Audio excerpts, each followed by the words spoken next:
Hello, my friends, and welcome back. I'm Chisgule Gaming, and in today's video, sponsored by the makers of Call of Dragons, we're getting a look at the renewed Inflame patch notes. And there are some areas of these patch notes I'm incredibly hyped about, and there's other areas where I am also incredibly passionate, and I'm going to have some really strong feedback. So let's get into it, baby. Here we go. New patch on its way. First highlight, 15 vs 15 battle mode called the Battle Abyss. From deep within the dragon's maw comes the roaring of dragons and the howling of lost souls. 15 vs 15, quick battle. I wonder what quick means. 30 minutes?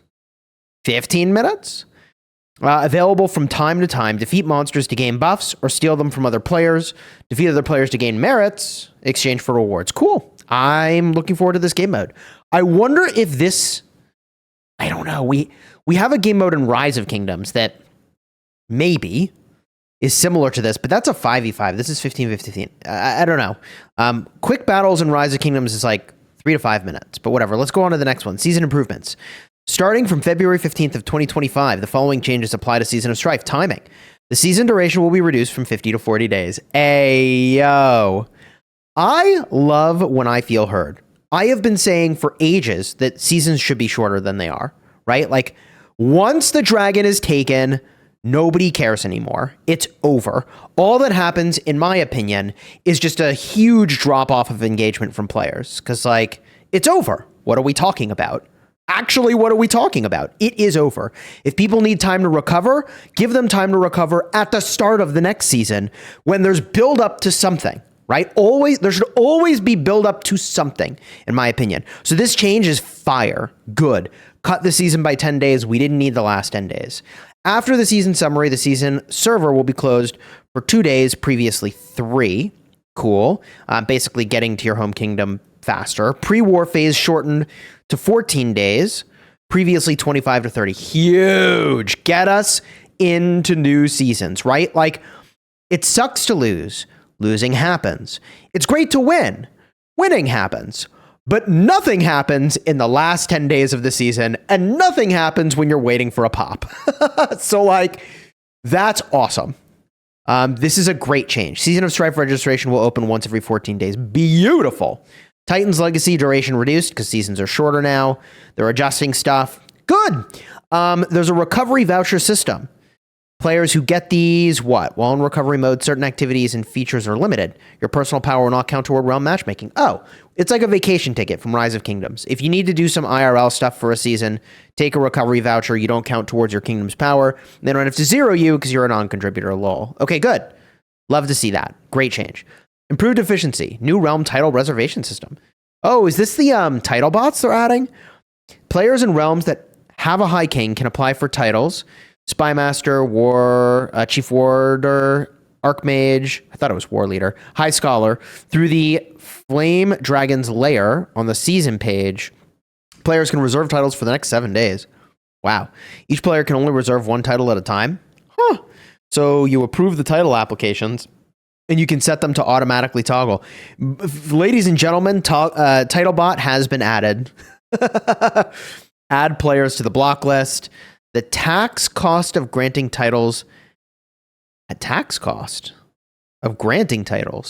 been reduced from 100 to 50. I feel like I should know what that means. But I haven't been a high king, so I don't know. I guess granting a title costs something? Question mark? Whatever. Tax reduced? Let me know in the comments.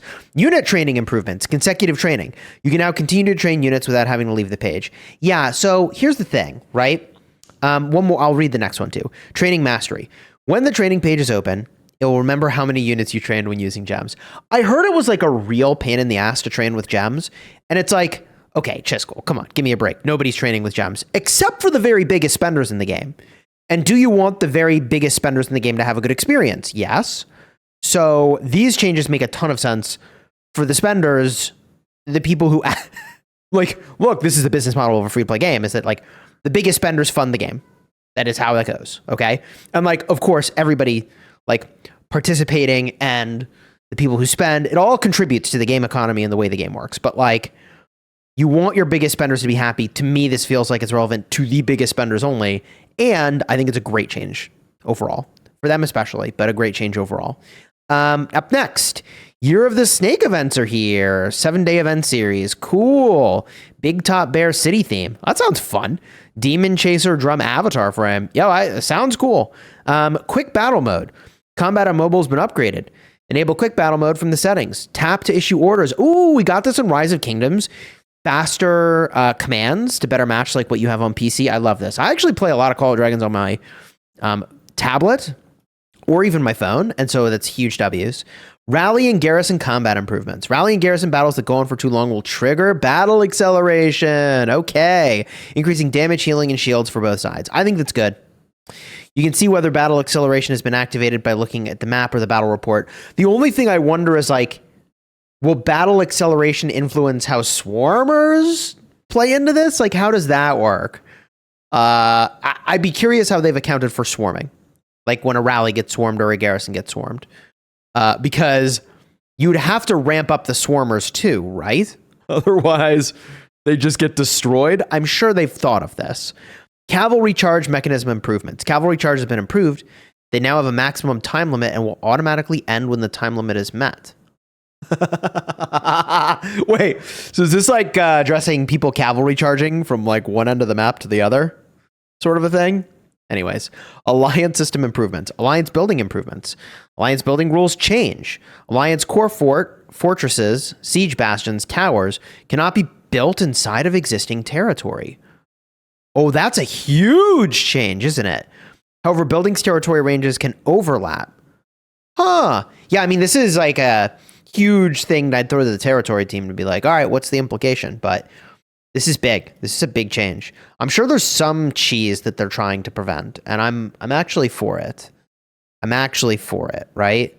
Like, maybe you can just be too defensive with existing territory is what they're trying to fix. Maybe that's what that is. Turret changes. I mean, there's going to be ways around this, but I think it's a great change. Turret range has been standardized to 27 meters during the pre-snipe period. Cool. New auction system. First time you purify Behemoth or complete an elite raid, spoils auction will be triggered, allowing your alliance to reap the benefits. Sounds like, you know how I played World of Warcraft back in the day, and you'd like roll dice to see who gets what loot. I wonder if it's something like that, where like they're giving the alliance the ability to distribute the rewards of the raid a little bit more like you would in an MMORPG. I think that's cool. New alliance calendar. Ooh. Alliance must have at least one core fort. Okay. Permissions. Rank 4 officers and alliance leaders can edit. Yeah, this is great.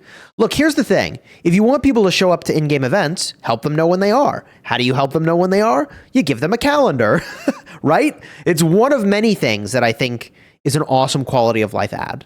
All right, how to use. All right, I don't need to go into all of these restrictions. Very cool they're doing it. New destruction time rankings. Oh, you can see how much Alliance members have spent destroying buildings. That's very poggers. I think that's very good. Like, it should matter. It's kind of sucks to do. Like, you commit an army and it can get racked. So you should get credit for it. Beautiful. Increased daily alliance point limit. Ooh, W's. 30,000 alliance points. Okay, cool. When building or destroying buildings.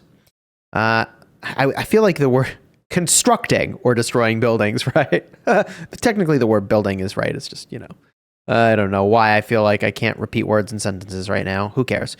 Alliance skill improvements. The alliance skill fully loaded now grants slightly fewer additional resources, balancing out the development speed of alliances in the early season to increase fairness. Okay. Alliance storehouse improvements. Building removal records have been added. Ooh, I love this. Very, very good. Personal development improvements. New Season 1 player bonus. Heroes rekindled. Players can rekindle one legendary hero and one epic hero in the introductory period of gameplay. Rekindling a hero resets all skills, levels, and star ratings and refunds all items used for that hero. Great change. This is great. You don't know what you're doing at the start of the game? Rekindle the hero. I love this. Beautiful. New Warpet feeding system allows players who reach honorary membership level 15 to feed rare pet fruits to their Warpets, boosting their attributes. I do think this is a great change. Warpet regeneration improvements. You're now guaranteed an epic or legendary Warpet within 20 regenerations. It's great, but doesn't it already work that way? I think maybe that number is supposed to be lower. Doesn't it already work that way? I'm confused. I'm a little confused. Unused weekly purchase allowances in the exchange house will be carried over to the next week. Oh, that's awesome. That's very good. I assume that's for pet skills, right? That's got to be for pet skills. Is that for resources too? Either way, fat W's. Love this change. Warpet release improvements. Confirmation for Warpet release has been improved. Now only legendary Warpets require a 3-second countdown before you can confirm their release. Behemoth trial improvements, automation, automaton raids, okay. Peacekeeping difficulty improvements, reduced difficulty of 36 to 50, Darklings, Beasts, and Darkling Guards, fine. Narrative system improvements, I'm going to be honest, dialogue is like the last thing I care about. The only thing I care about dialogue is that it does not get in the way of my actually playing the game. New layout. Ooh, feature for cities. You can now share layouts with players upon reaching level 10. Awesome. Very cool. Very cool. You can upload layouts. Yeah, I think in Rise of Kingdoms, you can just copy somebody else's layout, and I hope they add that to this game too. If they do, I'll maybe do some sort of bounty where it's like, hey, I'll give a $50 gift card. I got to figure out what it's going to be. But I'd give a gift card to someone to, we'll do a competition to design my city theme or my layout. Anyways, we're not there yet. New and improved avatars. 17 fantastic new avatars are now available to choose from. Ooh, improve the versions of 3 avatars available. Easier to express yourself with an avatar. Okay. I don't exactly know what that means. I'm going to be real with you. Behemoth difficulty improvements. Reduced difficulty in Flame Dragon Season 1. Frostshine Thunderrock Season 2. Bet. Opening time display improvement. After completing the corresponding Augur Stones, you can now directly view when Behemoth's passes and Ancestor statues will be open. Huge. If you want people to show up to in-game events, make it easy for them to know when they are. I love that. Darkling Fort Rally improvements. Improve notifications for Darkling Fort rallies. When another alliance in your warband has launched a rally on the target, you receive a confirmation prompt if you want to run another. That's interesting. Reporting rule changes. Chat messages can now only be reported within 7 days of being received. Okay, interesting. Title notification improvements. You can block notifications of title appointments. Bug fixes. Fixed an issue with the description of Eliana's skill, Benediction of Aurora. Shield duration in the description now matches the endgame value. I don't think I care about that change overly much. I don't think it's going to change my life, but cool, good. And that is the patch. Like I said, I think it's all W's, but then it's just huge win that we are getting a feeding system. If you enjoyed the vid, throw a like on here, subscribe. I'm hyped about the direction of the game. Been having a great season. Been keeping my head down, but if you want to see the last vid I did, talking a little bit about how the season's going toward the tail end of the video, I think it's going well. Check it out. Until next time, you have fun smashing your enemies. Take care, everybody.